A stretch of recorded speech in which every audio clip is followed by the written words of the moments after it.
Доброго времени суток всем любителям голубеводам.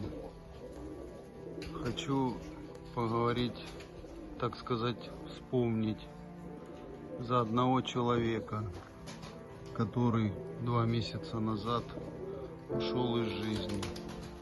Это Александр Харпунов. Многие его знают в Астрахани, да и не только в Астрахани, и в Армавире, и в Тамбове, и в Воронеже. Хороший был человек, всю жизнь с голубями. Голубей держал его отец в послевоенные годы в Туркмении. Всю жизнь он держал бакинскую птицу. Этот человек, наверное, ни разу в жизни ни с кем не поругался. 18 октября 2024 года ему бы исполнилось 69 лет. С Астрахани он переехал на Ставропольский край, в Александровский район. Там я с ним и познакомился.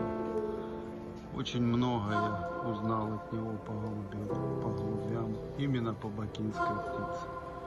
Я понял, какая должна быть бакинская птица и так далее. За это я очень сильно благодарен ему, что ему, судьбе, что повстречался такой человек в моей жизни. И я думаю, со мной это мнение разделят, ну, как минимум, я знаю только 3 человек. Саня был человеком обалденным. Я его спрашивал, у его, так сказать, близких, хоть раз он с кем-нибудь поругался, никто даже и вспомнить не мог. Так что вот хочу, чтобы все вспомнили про него, кто забыл, кто знает его. Светлая память ему, пусть земля будет пухом.